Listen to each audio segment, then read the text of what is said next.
Good afternoon, everybody. My name is Barry Colfer, and I'm the Director of Research here at the Institute of International European Affairs. A very sincere welcome to those who have joined us here in sunny Dublin for this very exciting exchange. And it's our very first one with our colleagues from the Embassy of Chile in Ireland. It's our newest member, indeed, here at the IIEA.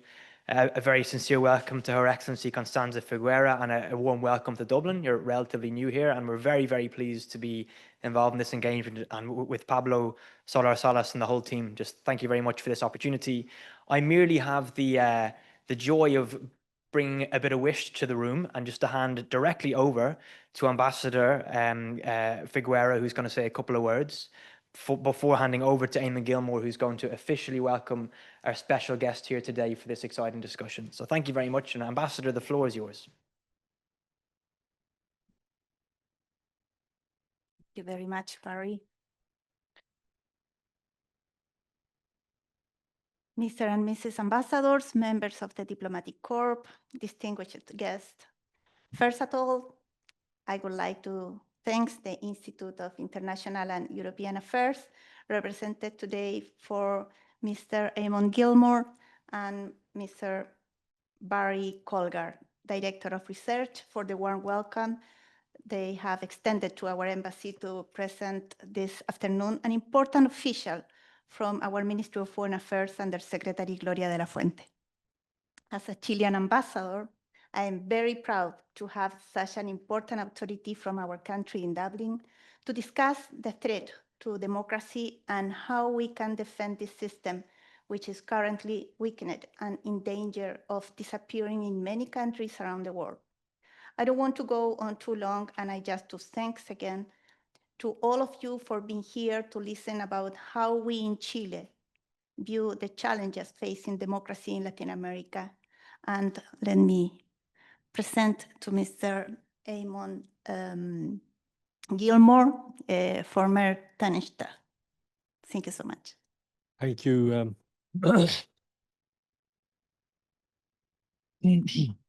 Thank you very much, Ambassador, for the introduction, and also for your support in the organization of this important event today. And welcome to you, Undersecretary of State.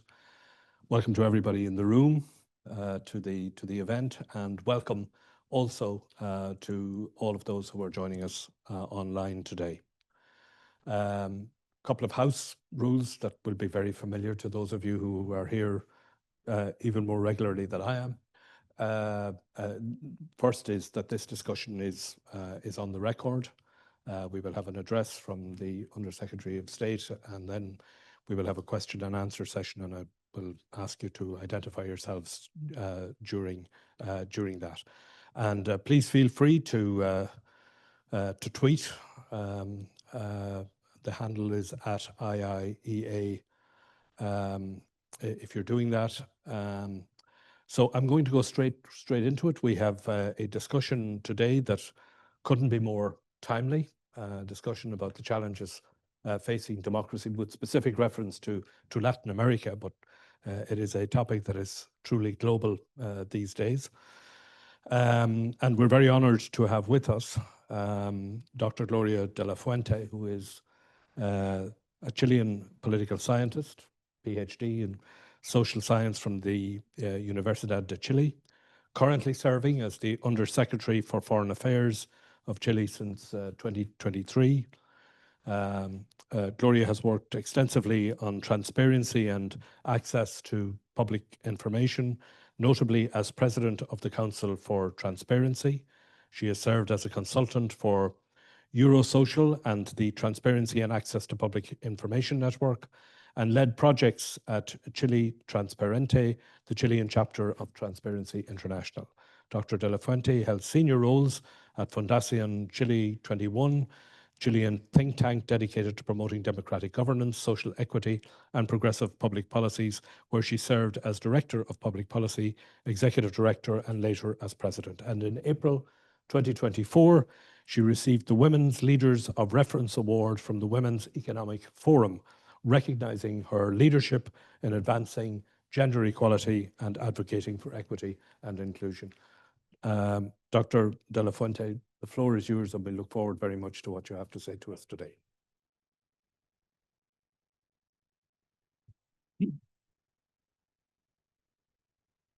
It's a really honor to me to stay here today. We visit Dublin because tomorrow we have a political consultation, the 7th round of the political consultation, but I think it's so important to discuss now in this moment the challenge of the democracy also. No, because we are in the world with a lot of change, and now we want to talking about the Latin America and the challenge in Latin America.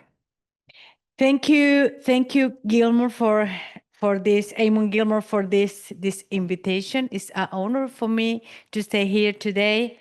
Thank you, Barry, because it's important for us to stay here, and the conversation with the academic issues too, and the academic researchers is so important. And we understand that is a good opportunity to show you and share you some of our relation and our reflection about this. It is a real pleasure, that I say, to be here today and the Institute of International and European Affairs, Ireland leading the think tank for the informed debate on the European and international affairs. Allow me to extend my sincere gratitude to Mr. Alex White, Director General of the IIEA, International IIEA Affairs, International and European Affairs, for his kind invitation to participate in this event. I would also like to warmly greet the distinguished academic, policymakers, and esteemed members of the diplomatic corps joins us today here, and I understand connected with the streaming. Chile and Ireland, despite being geographically distant and united, they share values, a profound commitment to democracy, human rights, multilateralism, and respect for international law. It is truly an honor to be here, like I said. Today, I would like to explore the contemporary challenge facing democracy in Latin America, challenge that, while specific to our region, echo global dynamics that also concern Europe. For started, I think to inability of states, particularly those in our region, to provide answers to emerging problems. This is due, in part, to the complexity of phenomena that have begun to emerge in Latin America, such as the climate crisis, massive irregular migration, organized crime or disinformation campaigns, but also because public policies haven't been effective enough in addressing these issues. We need a response that embodies the democratic values we strive to protect and promote with such dedication. For this response to be effective, it is essential to rethink our institutional capacities and strengthen transparency and citizens' participation, and foster intergovernmental and international collaboration. In this scenario, regional integration in Latin America once again takes on especially urgency. In the face of increasing political fragmentation and the trend towards isolated national response, the region needs to revitalize its cooperation mechanism. There exist instruments must reformulate their agendas to address common challenge with greater coordination. In fact, fragmentation weakens our voice in the international arena and reduce our capacity to build joint solutions to transnational problems. It really also affects us the instability of regional international environment influence on our foreign policy. Our democratic system serves as the foundation from which we address global and regional challenge, and we are particularly concerned about the current state of democratic institutions in Latin America. In this context, promoting the defense of the democracy cannot be taken for granted. We are witnessing a new wave of the democratic backsliding. marked by the government with authoritarian tendencies and despite being elected through democratic processes, gradually erode the institutional checks and balances. The role of the diplomacy and the multilateralism forum is denouncing these practices, supporting the civil society, and strengthening independent electoral bodies become crucial. We need to reclaim the shared conviction that democracy is not just a procedure, but an ethical and a collective commitment. To be better understand these global processes, I would like to briefly reference the political scientist Samuel Huntington and his theory about wave of democratization. Huntington argued that from the 19th century onwards, transition from the authoritarian to democratic regimes and vice versa have rarely occurred in isolation, but instead have tended in unfold and synchronized global processes. He identified three major waves of democratization punctuated by two periods of the regression. The first wave from 1828 and 1926 saw the consolidation of democracies in America and Europe, being interrupted by the emergence of the fascist dictatorships in Europe during the interwar period. The second wave, between 1945 and 1960, coincided with the decolonization, but was quickly reversed by the dictatorship in Africa, Asia, and Latin America. Finally, a third wave, which began to the democratization of Portugal, Greece, and Spain, gained strength in Latin America and reaches its peak with the fall of the Soviet Union, which led many to think that democracy would finally be definitive. However, as Adam Tversky has pointed out, democracy is inherently fragile and vulnerable, being a recurring phenomenon in history. These crises can manifest themselves as institutional awakening, the rise of xenophobic and racist movements, extreme polarization, and growing citizen distrust and democratic systems. All this challenge requires response for our institutions that guarantee democratic survival. If we look at the current global panorama, the might has ourselves is we are experiencing a third wave of democratic regression. According to the Economist Intelligence Unit, in 2025 Democracy Index, almost half of the world's population, 45%, live under some form of the democracy.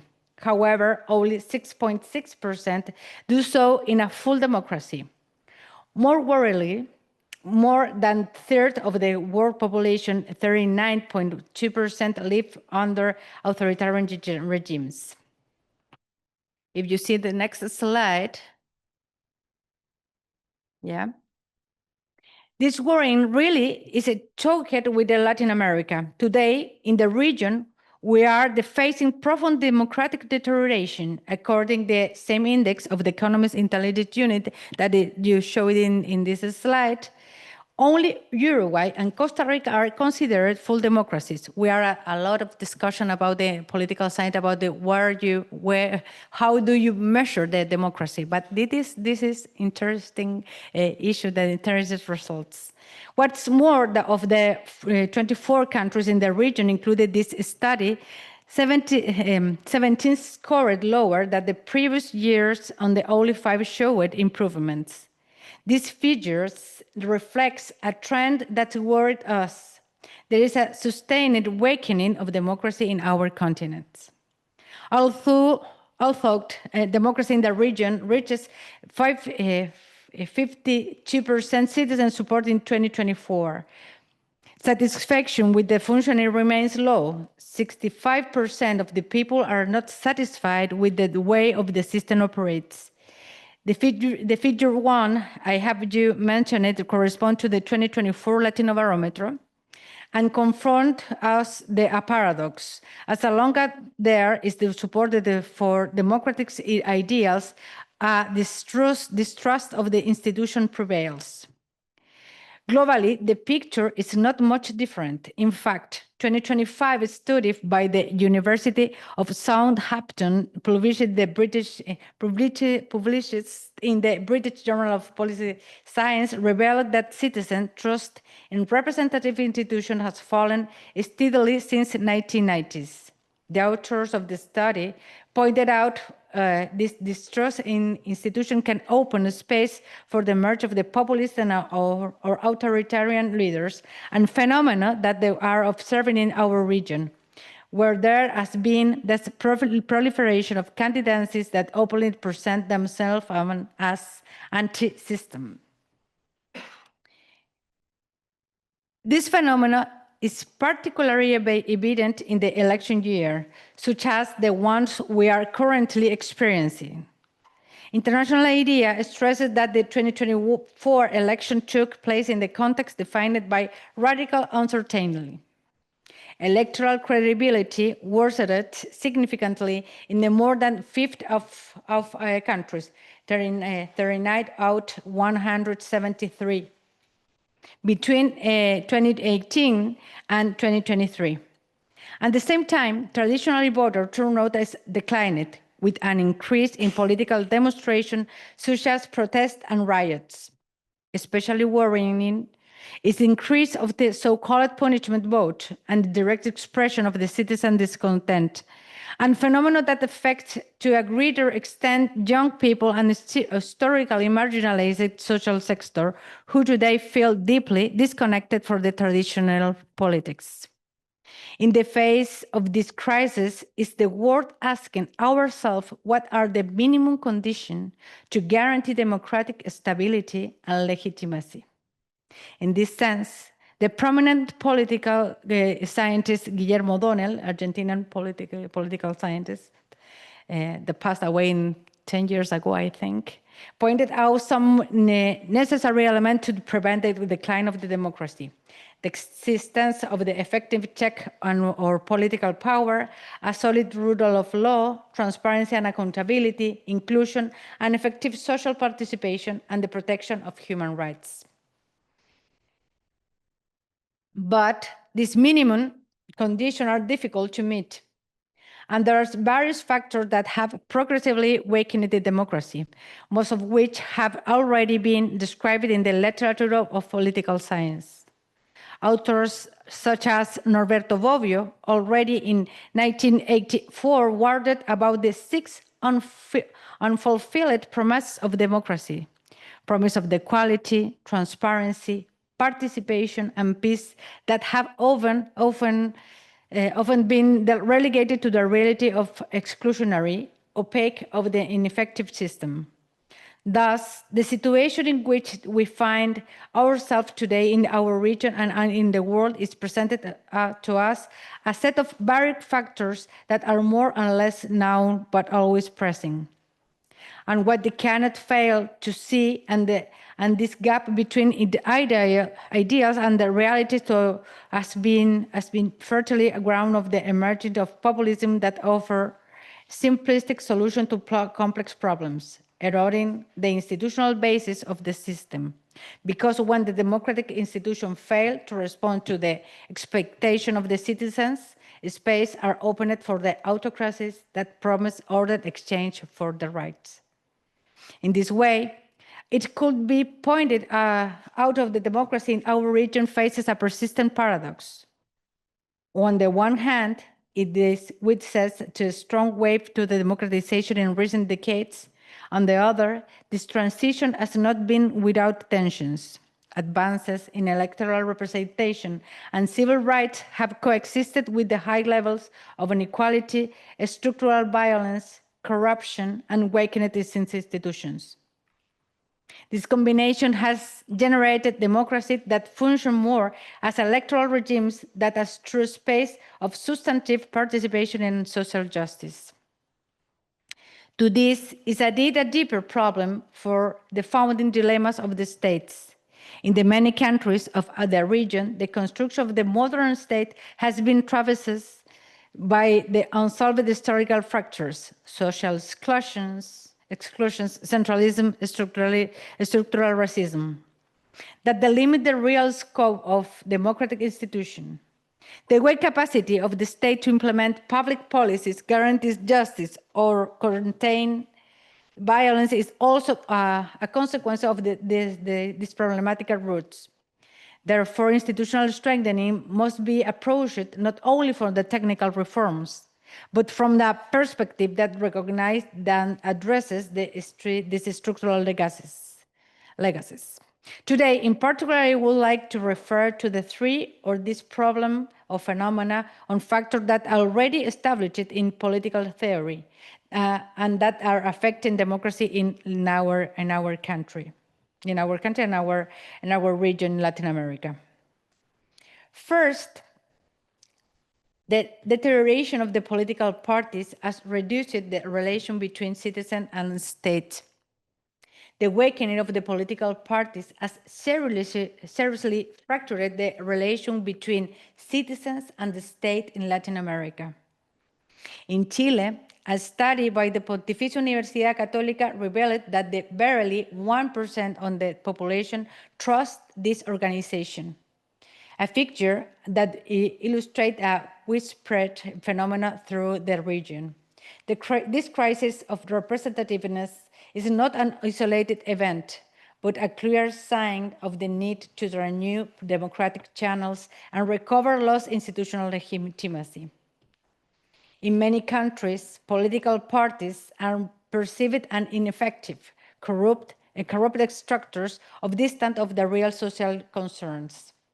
This perception has generated a vacuum in political intermediation that has been quickly filled by personalistic leaderships and polarizing discourses.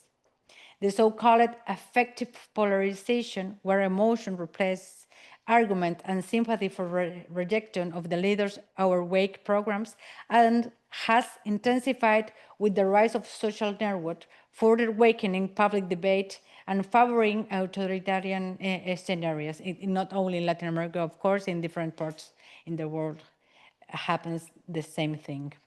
The data reflect disaffection at the regional level. In Peru, for example, 85% of the population declared that they have a little or not confidence in the parties, according to Institute of Peruvian Studies in 2024. In Argentina, 2025 polls research only 8% express high confidence in them, while Mexico, despite a slight improvement in the perception of the government parties, continued to be one of the worst rated institutions with only 33 approval, according to the OECD. Colombia is not except for this trend either. According to OECD survey in the driver's trust in 2024, only 18% of citizens express high or moderately high trust in political parties, placing them among the institutions with the least credibility in the country.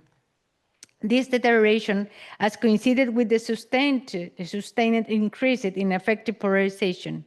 In Chile, the post-plebiscite survey in the Adolfo Ibáñez University registered a record of 5.6 out of the 10 in the indicator on 2024, which reflect a scenario of high emotional tension in politics.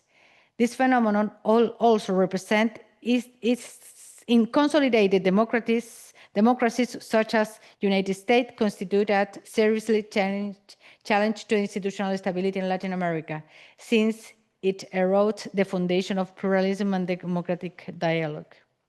Secondly, and the liking of the above, we have seen in recent years a rise in the personalist leaderships that try to concentrate power in weakened institutional counterweights.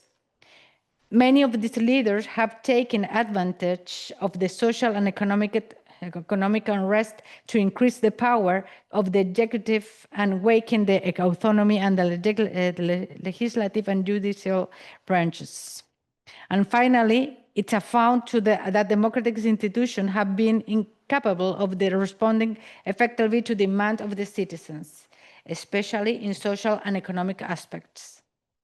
Today, security, permanent inflation, and the economic crisis continue to affect the daily lives of the people in Latin America, which has generated frustration among citizens. Without going on any further, according to the United Nations, 170 million of people on the continent living in poverty. The lack of the solution to this problem has inevitably caused democracy to lose and the legitimacy among the population. Regional integration that acquires a key role. In the time of the growing fragmentation and mistrust, there is an urgent need to strengthen ties between countries and share histories, cultures, and challenges. Cooperation not only improves state capacities, but also gives powerful signals to citizens that problems is not faced in isolation. Democracy promotion must be a collective task, especially at the time when we are facing new authoritarian waves that openly change democratic principles. Building a strong, inclusive, and resilient democracy in Latin America requires political courage, regional collaboration, and institutional innovation. The solution cannot be local at short term. They require a shared vision of the future we want to inhabit. In the same way, and beyond these structural factors, today we face dynamics that require attention and they are changing in the way in which power is exercised, information is accessed, and how states relate their citizens. I am referring to the disinformation and artificial intelligence, migration crisis, and the advance of the organized crime in Latin America. First, the digital revolution has become a paradox for democracy.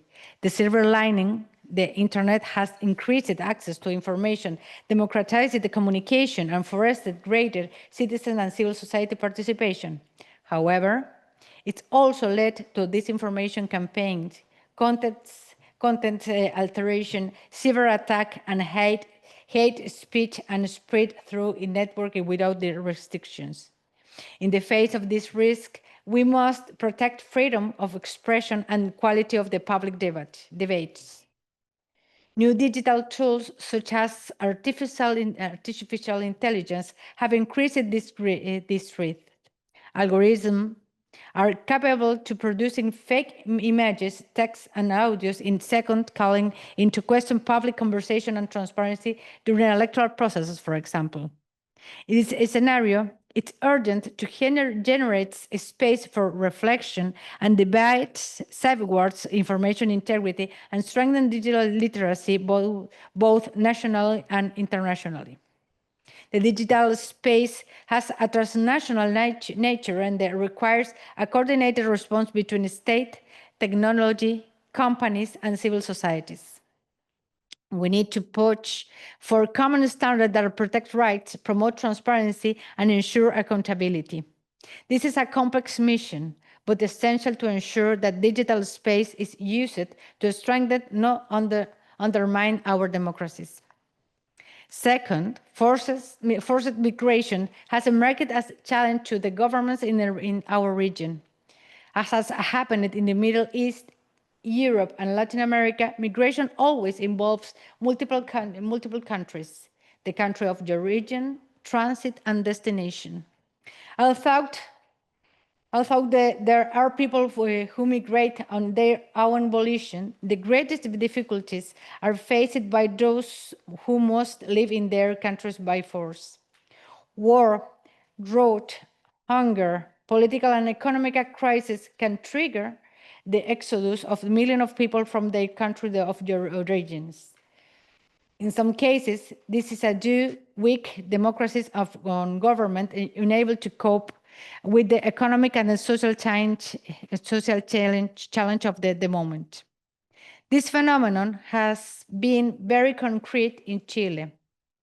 Although we are a country built on several waves of migration through history from the European continent, the Middle East, and our neighborhoods, we have never received such a significant flow of migrants in such a short time as the last decade. Institutionally, this that has meant a great effort to promote initiatives at the national and international levels. At the regional levels, we have worked through in the Quito process, the Regional Conference of Migration and International Organization for Migration, CELAC, the Organization of America's State, Mercosur, Cartagena Plus 40, and Ibero-American Summit. The balance between the state obligation to receive those seeking asylum of the refugees started without the putting the livelihood of communities at risk in reinforce and strengthen democracy. Although difficult, regional cooperation is the only sustainable way to address this phenomenon. There are not shortcuts. Organized crime, for its part, is one of the most serious threats facing democracy in Latin America. Not only does it undermine citizen security, but it also penetrates institutions, corrupt authorities, weakness the rule of law, and generates parallel economies that destroy the social fabric. We now observe with concern on how transnational criminal networks exploit gaps in the deficiencies of institutions to grow their business and often alliance with local actors. Irregular migration, human trafficking, drug trafficking, and armed violence have been closely associated with organized crime. In this context, a cohesive reaction between the various nations is required that multiple fronts, such as policy collaboration, improvement of the efficiency of the state unit with the obligation, separate intelligence, and guaranteed human rights without exceptions.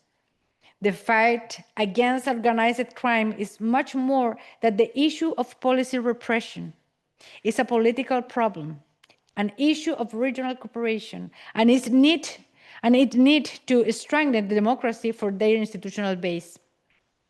Either we act firmly or organized crime consolidate itself and parallel act on the question of the authority of the state. For this reason, Chile has led different multilateral space to face this challenge. An example of this is our work in the Brasilia Consensus, a South American initiative that seeks to coordinate regional efforts in the face of the common threats such as organized crime, the environmental crisis, institutional weakness, and disinformation.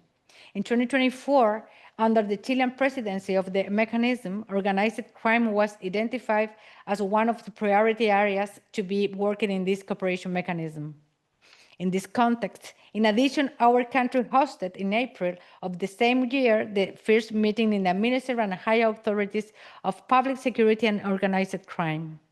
This work with South American countries shows that we must face this dynamic and acting in a concerned manner. This current challenge cannot be understood without considering the international context, where we are witnessing transformation that also impact on the health of democracies. In recent years, we have seen how some actors question a liberal international order is emerged and after the Second World War. Specifically, the effectiveness of institutions and respect for the international law when they confront their geopolitical and economic interests has been questioned. This has shown that many prefer power over cooperation.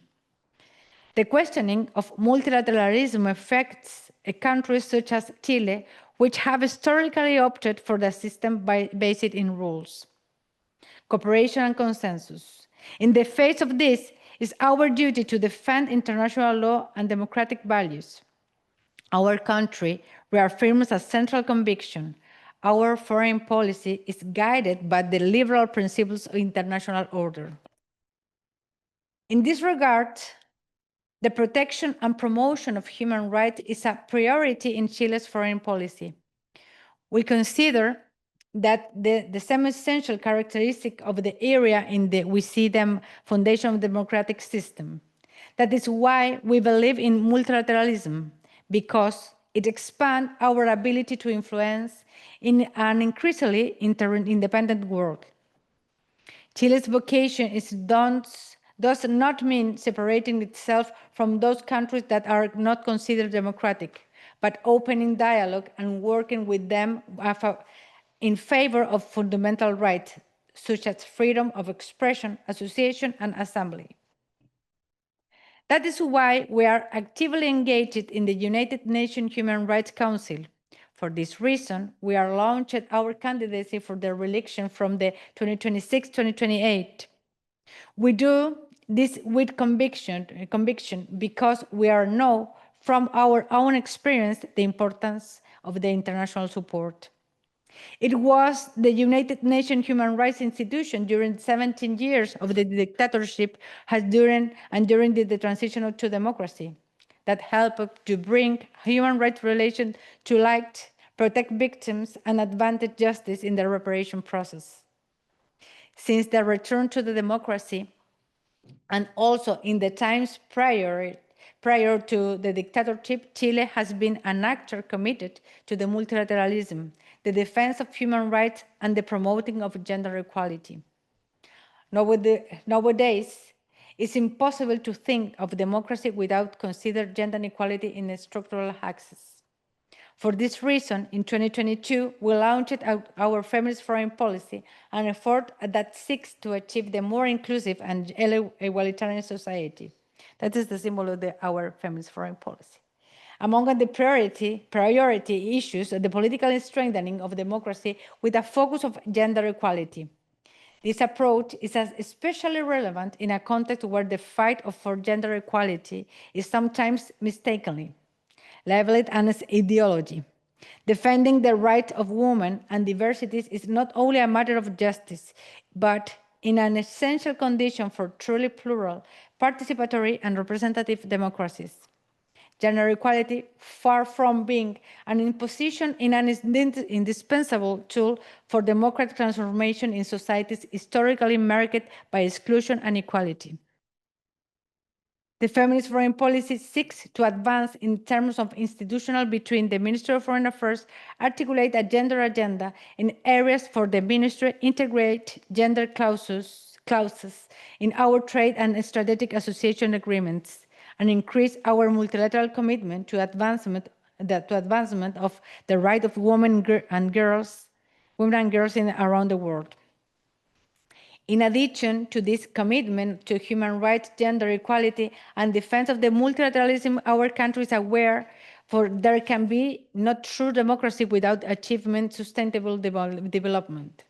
The triple planetary crisis, climate change, pollution, and biodiversity loss is today a systematic threat to the well-being of society and the balances of the political system. The climate crisis challenges us the demand of urgent and structural response. The most vulnerable communities and the most affected by the phenomena, which depends inequality and test the resilience of the democracy by generating social frustration, insecurity, and forced displacement.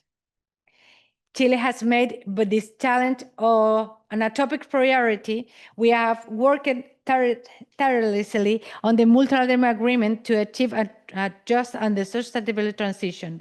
Without going any further, on the proposal of the host Valparaiso, the Secretary of the Agreement of the Conservation and Sustainable Use of Marine Biodiversity Beyond National Jurisdiction. It's a long name, but it's a BB&J in the name in the English. The little name in the English. It's emblematic and the short name. This is emblematic and represent our determination to strengthening ocean governance, science, and international cooperation on their high seas. We are convinced that the solid democracy cannot be obvious and the match protection that causes the environment. Climate action and environment protection is not technical or sectoral issues, but fundamental element to ensure the collective well-being, equity, and sustainability on our society today and the future. It then is a crossword between global challenge and our own fragilities that must rethink the Latin American democracy. Strengthening our institution, integrating our regional agendas, and unambiguous assuming the defense of the democratic system and the task that cannot be postponed. Only in this way we'll be able to build societies that are fairer, more resilient, and capable to responding to the expectation of the citizens and today demand results, inclusion, and the dignity more than ever. This scenario requires a critical reflection about of the foundational dilemmas of our democracies. Unlike other regions, Latin America has often consolidated its state under authoritarian regimes, marked by exclusion, institutional violence, and persist colonial structures. In this sense, our democratic institutions were born with the structural deficit of representation, inclusion, and legitimacy, which even today drag on the translate into the cyclical crisis. This historical institutional weakness has made it difficult to consolidate stable and resilient democratic models. That is why regional integration and the joint defense of democracy cannot remain a rhetorical aspiration. At the time of the increasing atomization, polarization, and authoritarian threats, we need to build a regional architecture of the democratic defense. This implies strengthening multilateral organization, coordinating common strategies against disinformation, organized crime, and populism, and creating effective mechanisms for protection of human rights and institutional stability. The defense of the democracy in Latin America will be more effective to extend that it is collective. From Chile, we firmly believe in the foreign policy of values such as democracy, human rights, and multilateralism.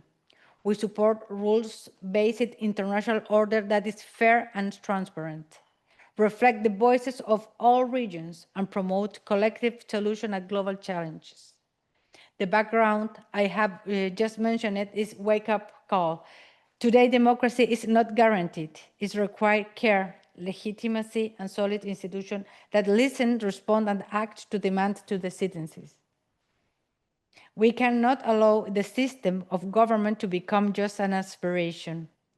From the academic field, I encourage you to get actively involved in the great challenge of our times.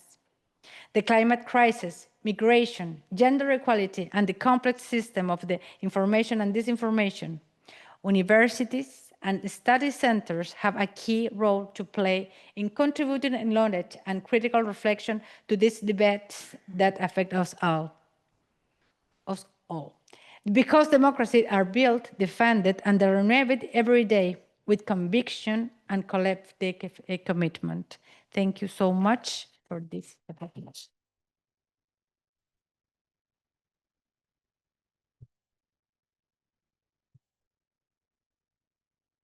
Thank you very much, Undersecretary, for I think what has been a truly remarkable presentation to us this afternoon, tracing the phases in the growth of democracy, the phases in the regression in democracy, drawing on many scholars, setting out for us the situation in Latin America in particular, although I think it is a picture that is more and more familiar throughout the world, and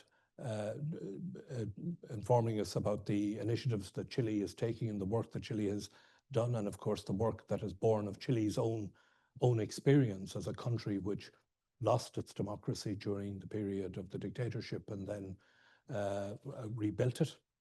And I think also challenging academia, people in think tanks, people who work generally in this area to do more. I want to throw the discussion open to the floor, and I want to, in doing that, to welcome in addition to the ambassador of Chile, whom I welcomed earlier, the ambassadors of Mexico, Brazil, Peru, Barbados, and the deputy ambassador of Colombia. Am I missing somebody? Argentina, my apologies, of course. And my apologies for that. And also to welcome indeed the Director General of the IIEA, Alex White. So can I ask if there are questions? I have one or two questions that have come in online, questions in the room. And please, if you can just identify yourself and your organization Not for my benefit, because I think I know most of you, but for the benefit of the Undersecretary of State. So, first question. Muchas gracias por tu discurso. Excelente. I just want to ask two things really quickly. Obviously, one of the possible broken promises of democracy relates to economic inequality, which is particularly acute in Chile and across Latin America, also exists in Ireland and everywhere else, and maybe the lack of universal public services. So I suppose we know that extremism thrives on inequality, and I just wonder if you had something to say about that. And just secondarily, I thought it was really interesting. Sorry, I'm Breeden McGrath from Oxfam. I do apologize. Secondarily, it was really interesting that only 1% of Chileans trust political parties. And I think that's a key statistic that we should all take away from today. I'm still thinking of, even when I was there and lived there, the 78% of Chileans who voted for a new constitution in 2020. And I suppose, those processes, both of them that failed subsequently, were because they were creatures of the political system and political parties rather than real democracy. Again, you're talking about the broken promises. I just wonder whether, or where is Chile's new constitution going to come? What about those 78% of people still waiting? And is there a way to take that process, the constitution, which should be a document of the people, by the people, to take that process closer to the people and out of the hands of the political parties? Thank you. Thanks, Breed. Thank Do you want to take them individually, or I can take a couple? A couple of questions, I think. Yeah, if you prefer that. Francis, yeah. I can be very quick because, in fact, my question has basically been asked. I was going to ask about the constitutional referendums in Chile and what went wrong, and how are you going about redressing the situation after those two failed attempts to change the constitution to presumably greatly reinforce the democratic framework in Chile? Okay, thanks. Go ahead, Gloria, if you want to, Yeah, to go ahead with those, and then I can take maybe a couple more. Yeah. Okay. Is there another question Other- from anybody? Or yeah, maybe if you answer those two. Okay. About the constitutional process in Chile, I think that is the context of this happened is in the profound of the discontent of the policy parties.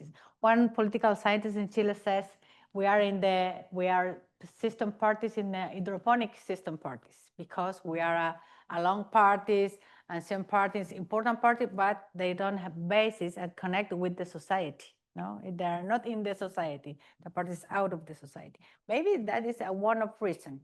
But I think in the el malestar, what is the Younger.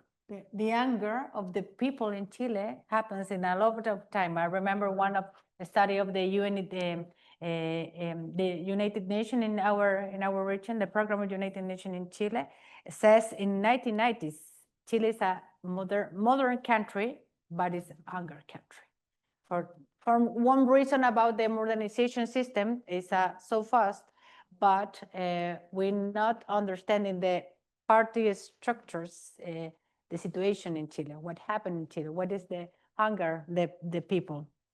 Maybe one of these reasons is the inequality in Chile, because we are inequality in Chile. It's not the most important in Latin America, but it's important. And the access to the services, health, education, and other things. In Latin America, we don't have access for these services. No, we don't have a welfare state in our countries. That is a great impact. You need it. You have to pay for health, for education, for your house and different things, and that is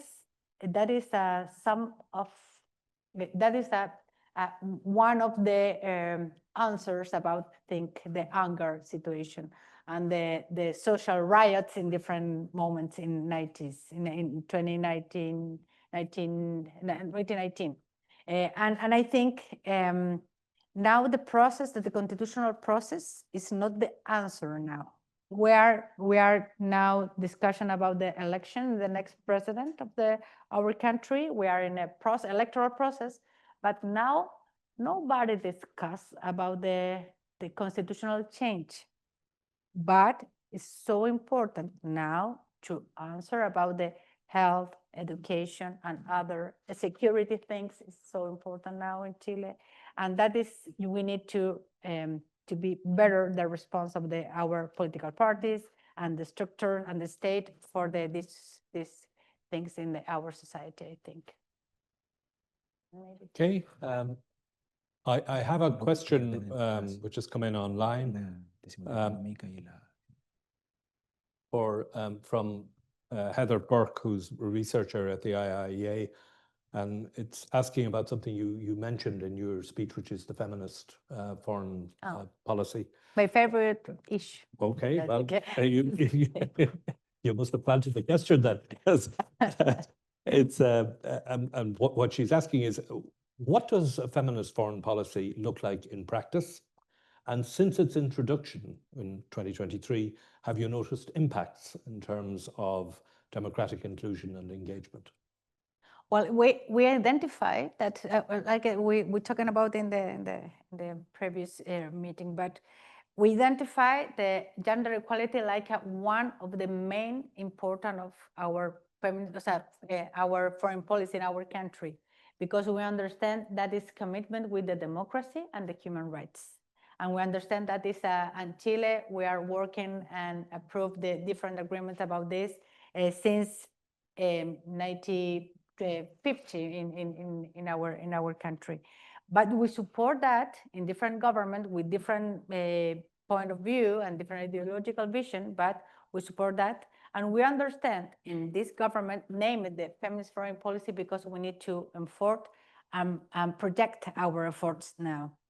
We identify different levels of our foreign policy in that. We identify the bilateral, multilateral cooperation and consul trade and consular issues in our matters. And we identified 8 of issues, specific issues in our work. For example, climate change, human rights, promote democracy, trade, care, security, care system security, and 8 different points.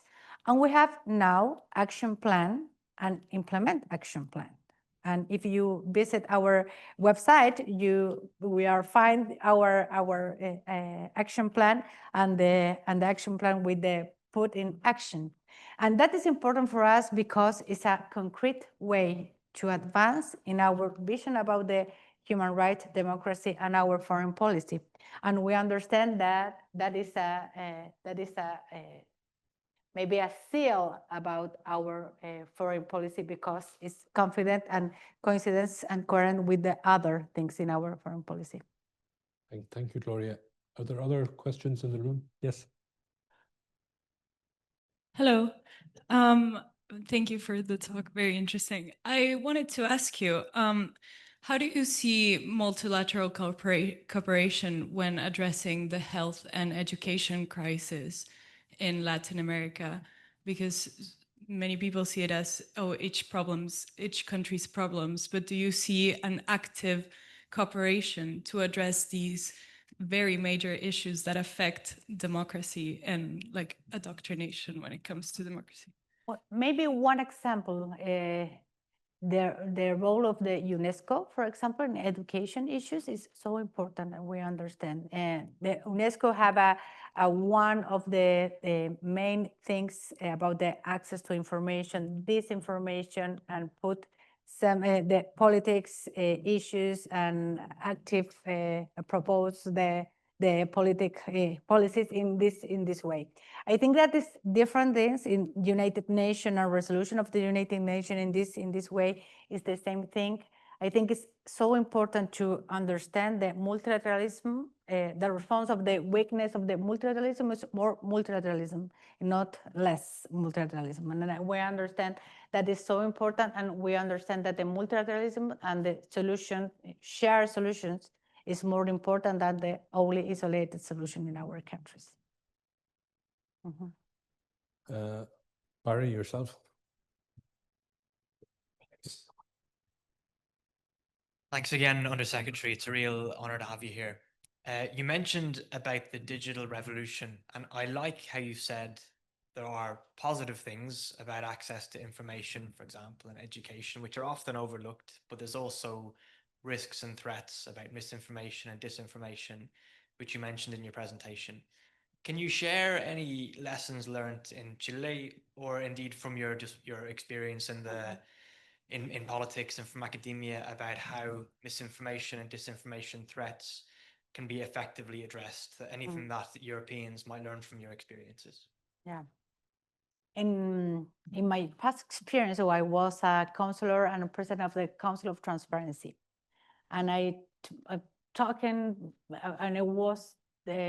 about the transparency of the algorithm, for example.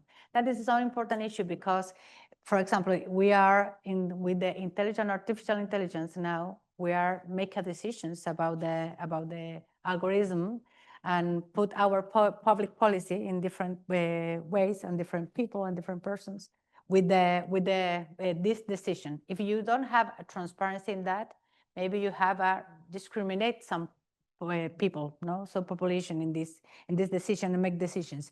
For this reason, it's so important. Technology is good. Artificial technology is a good news, but you need to see, regulate, and have a good things. In the same thing that we are in this misinformation in our country, our Minister of Science and the government and communication in Chile promote the discussion about what can we do about this misinformation in our society, because we have a lot of people, all of people in Chile have in this country, in other countries too, have a cell phone and all the time is connected, and all the people affect all the time, confront the face all the time, this misinformation all the time. What happened with that, and how this response and answer about the discussion about freedom information and freedom information and access to information and freedom press against these other things about this misinformation and spread misinformation and false news. That is a good discussion in our country.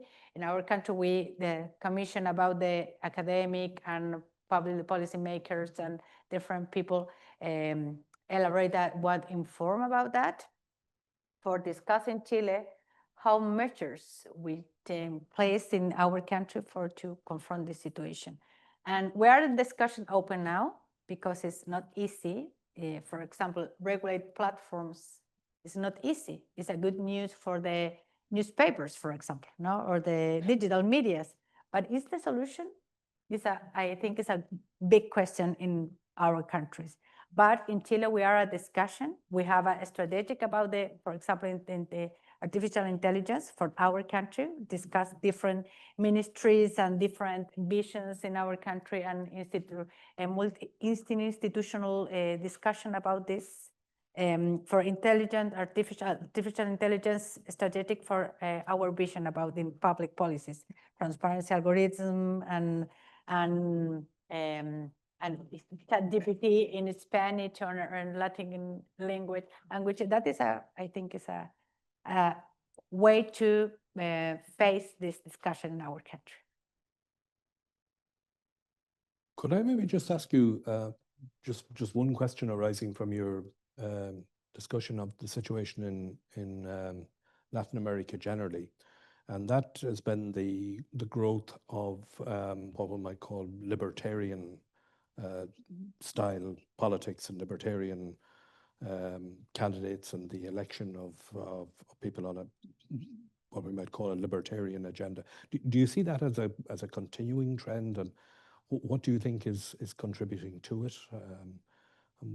And do you think it's a phenomenon that may... Difficult to answer in my position now, but it's difficult to answer. But I think, but the phenomena, and I answer in my position, you understand that? Yes. Okay, But the phenomenon is we are worried is about the polarization in our societies. The public opinion and the public debates now is in different countries in our societies is polarization is not to build and make a decision and agreements about different issues are the most important thing, work together in that.